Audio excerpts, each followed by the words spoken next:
ఉన్నప్పుడు ఇప్పుడు ఎవరు చేయాలి కంట్రోల్ అనేది? ఎవరికి ఒకరికి లేదు.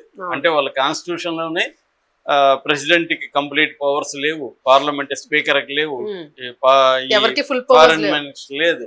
కాబట్టి వీళ్ళు టీమ్ గా పనిచేయాలి. టీమ్ గా పనిచేయాలన్నప్పుడు ఒకరేమో లేదు మన చర్చలకు వెళ్ళిపోదాం తగ్గుదాం అనుకోవచ్చు, ఇంకొకరేమో మనం తగ్గి లాభమే ఉంది చర్చలకు పోయి లాభమే ఉంది అనుకోవచ్చు.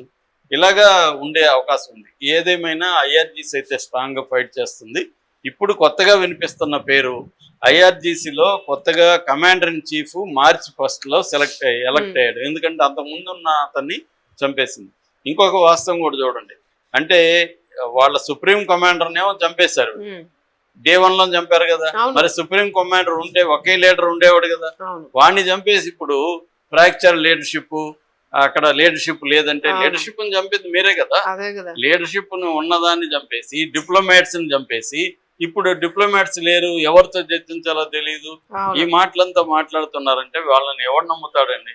వాళ్ళు అసలు డిప్లొమాట్స్ అంతా కూడా పనిగట్టుకొని వరుసగా ఇజ్రాయెల్ చంపుకుంటా వచ్చింది. ఫస్ట్ డేనే 48 మందిని చంపారు లీడర్లు, including defence minister, including intelligence wing minister, తర్వాత ఇంక్లూడింగ్ సుప్రీం లీడరు, వాళ్ళ ఫ్యామిలీలో 6 మంది, ఇలాగ అందరినీ చంపేసి తర్వాత లర్జర్ అతను చాలా హైలీ డిప్లొమేట్, చాలా పేరుంది, కాంట్ అనే ఫిలాసఫర్ 3 పుస్తకాలు రాసిన వ్యక్తి, అతన్ని చంపేశారు. టార్గెట్ చేసి మరి అతను కూతురు ఇంటికి వెళ్ళి ఉంటే అక్కడ బాంబు వేసి అతన్ని చంపేశారు.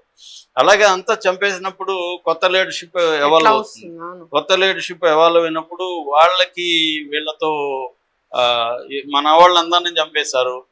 అది చర్చలు జరుగుతున్నప్పుడే 2 సార్లు 2025 జూన్లోనూ బాంబులు వేశారు, 2000 ఇప్పుడు ఫిబ్రవరిలోనూ చర్చలు జరుగుతున్నప్పుడే మన మీద బాంబులు వేసి అటాక్ చేసి మన లీడర్షిప్ ని చంపేశారు, చిన్నపిల్లల్ని చంపేశారు. ఇలాంటి వాళ్ళతో మనం మళ్ళీ చర్చలకు ఎందుకు వెళ్ళాలనేది అనుకోవడంలో తప్పే ఉందండి.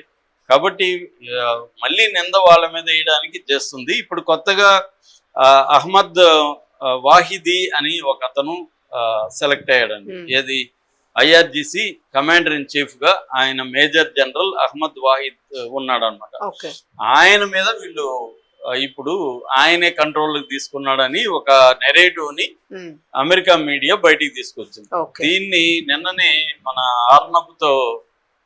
ఆర్నబ్ ఉన్నాడు కదా, రిపబ్లిక్ టీవీ ఆర్నబ్, ఇరాన్ లో ఉండే ప్రొఫెసర్ మరాండి, నేను కూడా ఆయన ఫాలో అవుతుంటా, చెప్తుంటా అప్పుడప్పుడు, ఆయన్ని ఆర్నబ్ ఇంటర్వ్యూ చేశారు.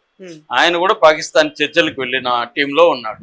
ఆయన ఇదే ప్రశ్న అడిగారు, ఇట్లా అమెరికన్ మీడియా చేస్తుంది కదా, ఇరాన్ లో ఇది ఉంది అంటున్నారు, మీరేమంటారంటే అవన్నీ బుల్షిట్. అమెరికన్ మీడియా ముందు నుంచి కూడా ఇరాన్ కి సంబంధించి రకరకాల తప్పుడు అభిప్రాయాలను వ్యాపింపు చేస్తుంది, మా దీంట్లో అటువంటి ఇవేమి లేవు, అందరూ కలిసే నిర్ణయాలు తీసుకుంటున్నాము అనేది ఆయన క్లియర్ గా చెప్తున్నాడు. అమెరికా మీద నమ్మకం లేకనే చర్చలకు వెళ్ళమని చెప్తున్నాం. ఎందుకంటే ఒక పక్క చర్చలు అంటారు, ఒక పక్క మా ఆయిల్ మొత్తం పోకుండా మా పోర్టులన్నింటినీ బంధించి పెట్టారు, బ్లాకేడ్ చేశారు. 8 రోజులుగా బ్లాకేడ్ జరుగుతుంది. నువ్వు బ్లాకేడ్ చేస్తూ 31 షిప్పుల్ని ఇప్పుడు ఆపేశారు ఇరాన్. అంటే ఇరాన్ నుంచి ఒక ఆయిల్ బయటికి ఒక చుక్క పోనీయకుండా నువ్వు బంధించి మమ్మల్ని ప్రెజర్ చేస్తూ చర్చలకి రమ్మంటే మేము ఎలా వస్తాం, నమ్మి వస్తాం మిమ్మల్ని చర్చలు. రెండోది ఏమంటే లాస్ట్ టైం కూడా పాకిస్తాన్ లో చర్చలకు వెళ్ళినప్పుడు మొత్తం టీముని పేల్చేద్దాం అనుకున్నారు వచ్చేటప్పుడు ఫ్లైట్.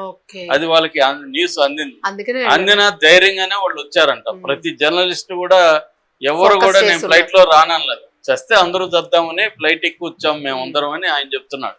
అటువంటి ఒక టెన్స్ సిచ్యువేషన్ ఉంటే చర్చలకు ఎందుకు వెళ్తారండి? చర్చలకు వెళ్ళారంటే ఏదైనా పాజిటివ్ వైబ్రేషన్ ఉండాలి కదా, అదేమి లేదు. పైగా చర్చించేది ఎవరు? చర్చలకు విట్కాఫ్ వాడు పెద్ద బిజినెస్ మ్యాన్, అతనికి చర్చలు డిప్లొమసీనే లేదు. ట్రంప్ ఫ్రెండ్, అతను ట్రంప్ బిజినెస్ పార్ట్నర్. రెండో వ్యక్తి ఏమో జేరెడ్ కుష్నర్, ట్రంప్ అల్లుడు, అతను వ్యాపారవేత్త. వీళ్ళిద్దరు కూడా వీళ్ళిద్దరు కూడా నెతన్యాహు ఫ్రెండ్స్.